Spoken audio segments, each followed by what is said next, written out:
Semangat pagi anak-anak, kita bertemu lagi di kelas matematika. Pada pertemuan kali ini, kita akan belajar bersama tentang materi teorema Pitagoras. Nah, apa itu teorema Pitagoras? Teorema Pitagoras anak-anak adalah aturan atau rumus yang digunakan untuk menentukan panjang salah satu sisi pada segitiga siku-siku. Nah, ini Ibu beri warna ungu ya anak-anak ya. Aturan teorema Pitagoras, ingat, itu hanya bisa kalian gunakan, bisa kita terapkan hanya pada segitiga siku-siku.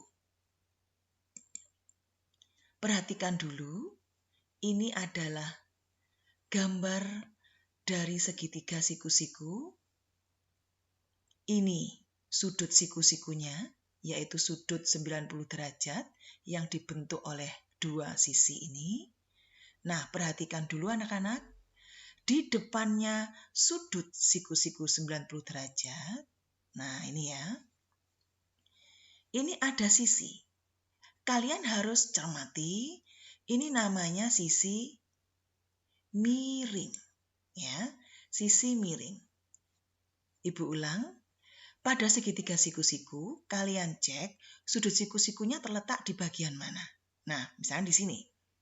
Di depan sudut siku-siku itu ada sisi. Ini ya.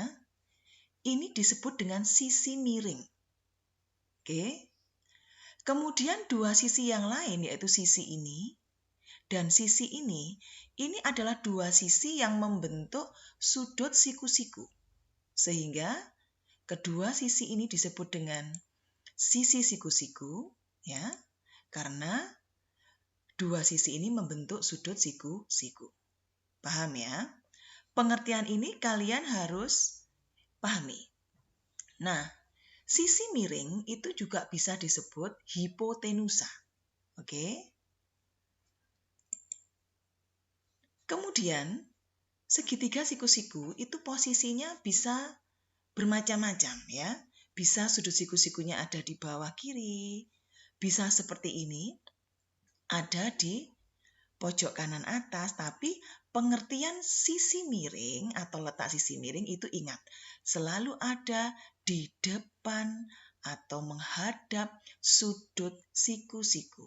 Ya, ini kuncinya di sini. Ini sisi miringnya. Oke. Kemudian dua sisi yang lain disebut dengan sisi siku-siku. Ini ada beberapa contoh dari posisi-posisi segitiga siku-siku. Oke. Ini anak-anak, sehingga kalian jangan bingung letak sisi miringnya ada di mana. Dan Ibu ingatkan lagi, tadi sisi miring nama lainnya adalah hipotenusa. Ini adalah sisi yang terpanjang ukurannya dibandingkan dua sisi yang lainnya. Oke? Selanjutnya, teorema Pitagoras ingat hanya berlaku pada segitiga siku-siku anak-anak. Kemudian teoremanya berbunyi begini. Kuadrat dari panjang sisi miring sama dengan jumlah kuadrat panjang kedua sisi siku-siku. Oke. Perhatikan dulu. Segitiga siku-siku ini. Nah, ingat, ini sudut siku-sikunya di sini. Nah, sisi miringnya tadi yang ini ya anak-anak ya. Kita beri nama panjangnya sisi C. Kemudian kedua sisi siku-siku kita beri nama sisi A dan sisi B. Kita terapkan teorema Pitagoras, kuadrat dari panjang sisi miring. Jadi sisi miringnya C tadi dikuadratkan. Sama dengan jumlah kuadrat panjang kedua sisi siku-sikunya. Jadi jumlah kuadrat dari A, panjang sisi A, ditambah panjang sisi B kuadrat. Oke, sehingga diperoleh teorema Pitagoras C kuadrat. Ya, ini sisi miring dulu. Kemudian ini sisi siku-siku, ini sisi siku-siku. Teorema Pitagorasnya adalah sisi miring kuadrat, ya, sisi miring kuadrat C kuadrat sama dengan jumlah. Jumlah berarti ditambah kuadrat panjang kedua sisi siku-sikunya. Ini A kuadrat ditambah B kuadrat. Ini anak-anak yang kalian cermati untuk teorema Pitagoras yang akan kita pakai untuk materi ini, ya. Ibu ulangi lagi, sisi miring kuadrat sama dengan jumlah kuadrat dari kedua sisi siku-sikunya. A kuadrat tambah B kuadrat. Ini yang kalian pahami.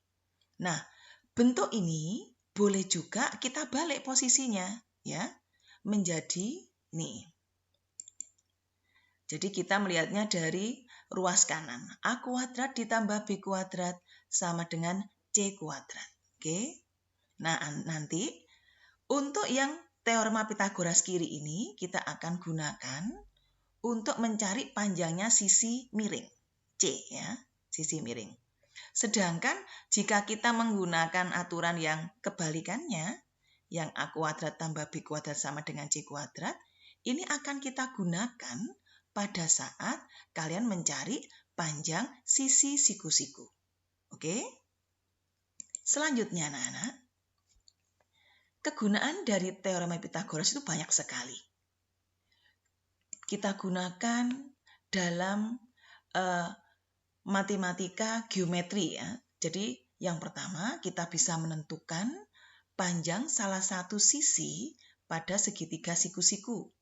Bisa mencari sisi miring, bisa juga mencari panjangnya sisi siku-siku. Kemudian kegunaan teorema Pitagoras yang kedua.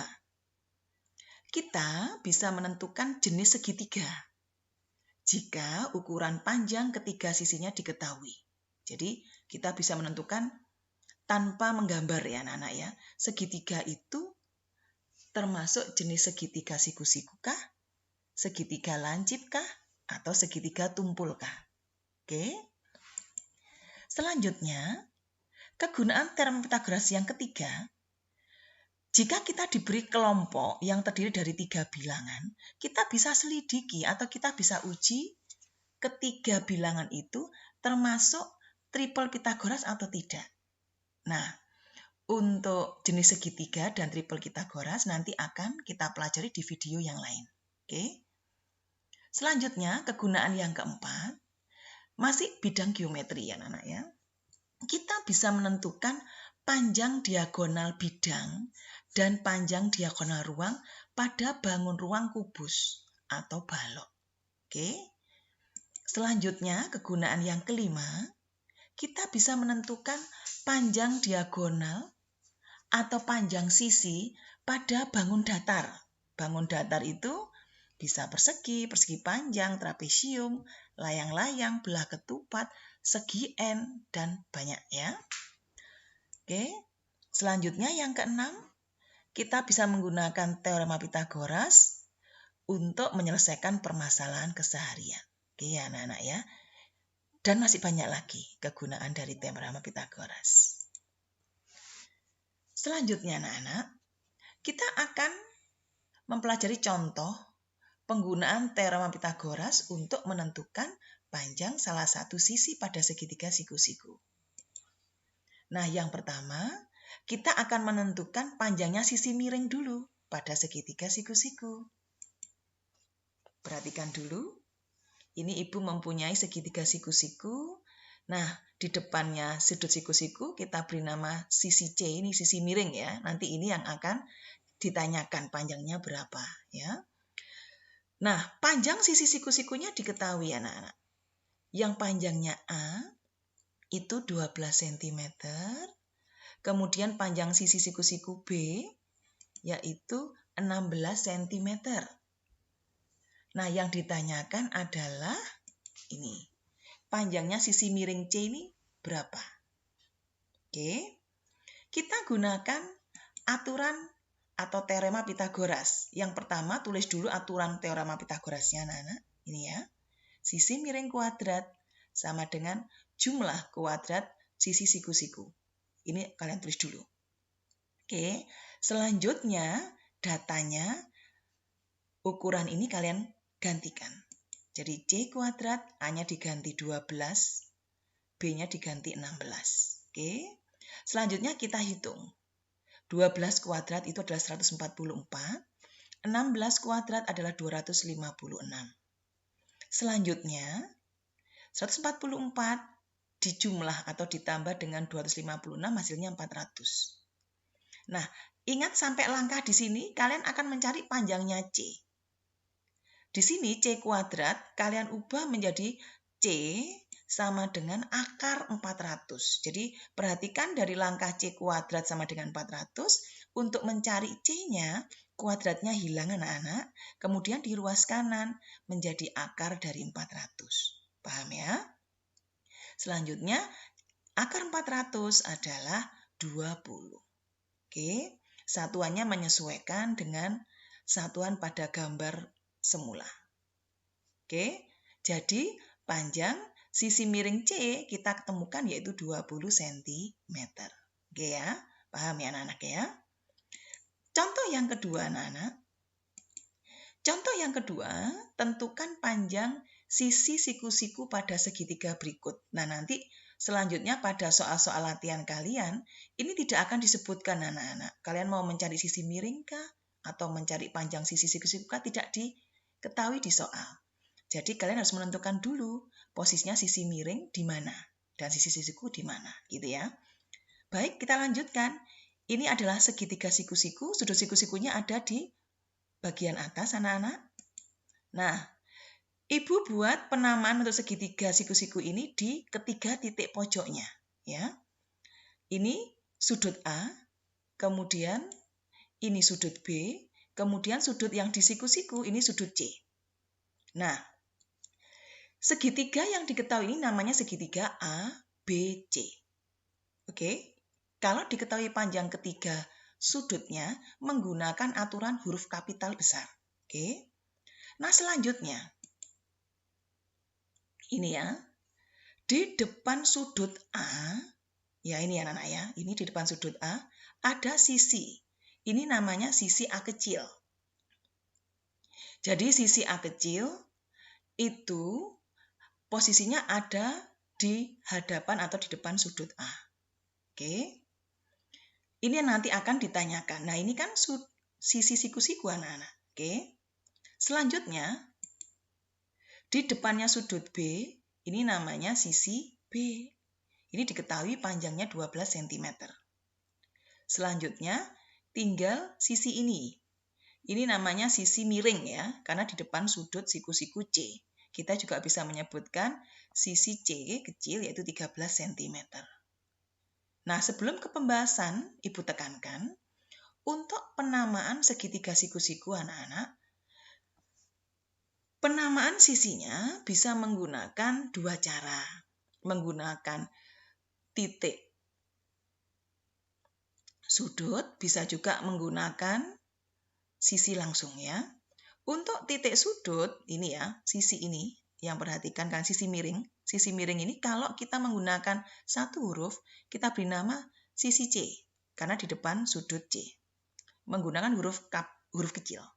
Tetapi kalau sisi miring ini kita menggunakan penamaan titik pojok, ini titik garisnya disebut dengan atau sisinya disebut dengan sisi AB. Ya, jadi jangan bingung, sisi C itu nama lainnya adalah sisi AB. Sisi A itu nama lainnya adalah sisi BC. Dan yang terakhir sisi B itu nama lainnya adalah sisi AC. Dua nama yang sama, tapi kalian harus tahu bedanya. Oke. Kita akan ke pembahasan. Ingat kita tulis dulu rumusnya. Rumus Pythagoras tadi ini ya. Nah, tetap ingat ini. Rumus Pythagoras atau teorema Pythagoras adalah sisi miring kuadrat sama dengan jumlah kuadrat dua sisi yang lain. C kuadrat sama dengan A kuadrat ditambah B kuadrat. Kemudian, karena kita akan mencari panjang sisi siku-siku. Kalau ini kita akan mencari panjang sisi miring, yang contoh soal sebelumnya tadi. Sekarang kalau kita akan mencari panjangnya sisi siku-siku, nah sisi siku-siku kan ada di sini toh. Kalau enggak sisi A ya sisi B. Teoremanya kita pakai yang sisi siku-siku dulu. Yang A kuadrat ditambah B kuadrat sama dengan C kuadrat. Oke. Selanjutnya, untuk pemahaman konsep lagi, penamaan sisi kita juga boleh membentuk menjadi dua titik sudut ya. Jadi sisi A ini adalah sisi BC. Jadi BC kuadrat. Sisi B ini yaitu sisi AC. AC kuadrat. Dan sisi C, sisi miring di sini adalah sisi AB. AB kuadrat. Oke. Jadi Ibu ulang anak-anak. ABC dengan penamaan dua huruf ini itu adalah sisi segitiga yang sama. Oke. Selanjutnya kita ganti datanya. Sisi BC, ini tadi sisi A kecil atau sisi BC, ini adalah sisi siku-siku yang akan kita cari panjangnya. Sisi AC atau sisi B kita ganti dulu datanya yaitu 12. Dan sisi AB atau sisi C kita ganti dengan 13. Selanjutnya kita hitung. Sisi A tetap kita kembalikan lagi ke satu huruf kecil untuk efisien penulisan ya anak-anak ya. Kemudian 12 kuadrat 144. Kemudian 13 kuadrat adalah 169. Oke. Selanjutnya ingat kita akan mencari panjangnya sisi siku-siku A. A kuadrat, nah 144 penjumlahan kita pindahkan ke ruas kanan menjadi pengurangan ya. Dikurangi 144. 169 dikurangi 144 adalah 25. Oke. A kuadrat sama dengan 25. Kita hitung, berarti A sama dengan akar 25. Akar 25 adalah 5 cm. Oke. Jadi, panjang sisi siku-siku A atau panjang sisi siku BC diperoleh 5 cm. Oke anak-anak. Silakan dipahami kembali dan ingat, tekun selalu belajar, ingat 3M. Matematika itu menantang dan menyenangkan. Sampai jumpa lagi di materi teorema Pythagoras selanjutnya. Dah.